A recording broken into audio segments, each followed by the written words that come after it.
అయోధ్యలో ప్రధాని మోదీ పర్యటిస్తున్నారు. ప్రస్తుతం రోడ్ షో నిర్వహిస్తున్నారు. ఒకసారి చూద్దాం.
ప్రధాని మోదీ అయోధ్యను మరికాసేపట్లో సందర్శించనున్నారు. ప్రస్తుతం రోడ్ షో నిర్వహిస్తున్నారు.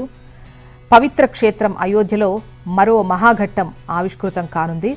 భవ్య రామమందిర నిర్మాణం పరిపూర్తికి గుర్తుగా ఆలయ శిఖరంపై కాషాయ పతాకాన్ని ఆవిష్కరిస్తారు. ఇందుకోసం ఏర్పాట్లు పూర్తయ్యాయి. లంబకోణ త్రిభుజ ఆకారంలో ఉండే ఈ జెండా ఎత్తు 10 అడుగులు, వెడల్పు 20 అడుగులు. జెండాపై శ్రీరాముడి శౌర్యం, తేజస్సును సూచించేలా సూర్యుడి గుర్తు, ఓం అనే మంత్రం, దేవకాంచన వృక్షం బొమ్మ ఉంటాయి. ఈ పవిత్ర పతాకం రామరాజ్య ఆదర్శాలను ప్రతిబింబించేలా గౌరవం, ఐక్యత, సాంస్కృతిక వికాస సందేశాన్ని ఇస్తుందని ప్రధాని మోదీ కార్యాలయం ఒక ప్రకటన రిలీజ్ చేసిన విషయం మనకు తెలిసిందే. అయోధ్యలోని సప్త మందిరాన్ని సైతం మోదీ దర్శించుకుంటారు. శేషావతార ఆలయం, మాతా అన్నపూర్ణ ఆలయాల్లోనూ ప్రత్యేక పూజల్లో పాల్గొంటారు. రామ్లల్లా గర్భాలయంలో మూలమూర్తిని దర్శించుకుంటారు. అయోధ్యలో ధ్వజారోహణ సందర్భంగా నిర్వహించే సభలో ప్రజలను ఉద్దేశించి ఇవాళ ప్రధాని మాట్లాడతారు. ఇక పవిత్ర క్షేత్రం అయోధ్యలో మరో మహాఘట్టం ఆవిష్కృతం కాబోతుంది అని చెప్పొచ్చు. భవ్య రామమందిర నిర్మాణం పరిపూర్తికి గుర్తుగా ఆలయ శిఖరంపై కాషాయ పతాకాన్ని ఆవిష్కరిస్తారు ఇవాళ ప్రధాని మోదీ. ప్రస్తుతం రోడ్ షోలో పాల్గొన్నారు. మనం లైవ్లో చూస్తూ ఉన్నాము.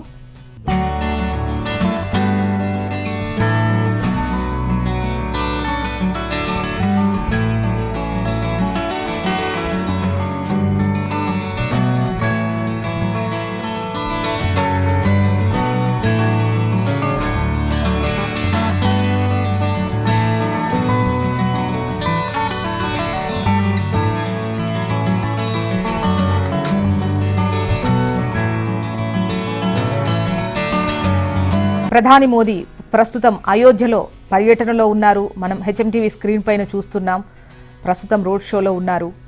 ఇవాళ కాషాయ జెండాను ఆవిష్కరిస్తారు ప్రధాని మోదీ అయోధ్యలో. రామాలయంలో 22 అడుగుల కాషాయ జెండాను మోదీ ఆవిష్కరించనున్నారు. రామ జన్మభూమి ట్రస్ట్ సభ్యుల సమక్షంలో ఈ జెండా ఆవిష్కృతం కానుంది. సాధువులు, ప్రముఖులు ఈ కార్యక్రమానికి హాజరవుతారు.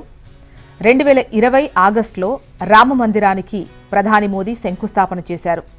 2024 జనవరి 22న రామ మందిరం ప్రధాని చేతుల మీదుగా ప్రారంభమైంది.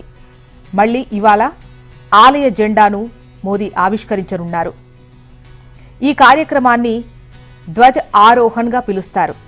లంబకోణ త్రిభుజాకార కాషాయ జెండా సూర్యుని చిహ్నాన్ని కలిగి ఉంది. ఇది శాశ్వత శక్తి, దైవిక తేజస్సు, ధర్మం, జ్ఞానోదయాన్ని సూచిస్తుంది. శ్రీరాముడితో సంబంధం ఉన్న అన్ని లక్షణాలు ఈ జెండాలో కనిపిస్తాయి. ఓం చిహ్నంతో చెక్కబడిన జెండాను ఆలయ శిఖర్ పైన ఉంచబోతున్నారు. ఈ కార్యక్రమం రాముడు సీతా వివాహ పంచమి ముహూర్తంలో సమానంగా జరుగుతుందని నిన్న ప్రధాని కార్యాలయం వెల్లడించిన విషయం మనకు తెలిసిందే. ప్రముఖ కాశీ పండితుడు గణేశ్వర్ శాస్త్రి మార్గదర్శకత్వంలో అయోధ్య, కాశీ, దక్షిణ భారతదేశం నుంచి 108 మంది ఆచార్యులు ఈ ఆచారాలు నిర్వహించనున్నారు.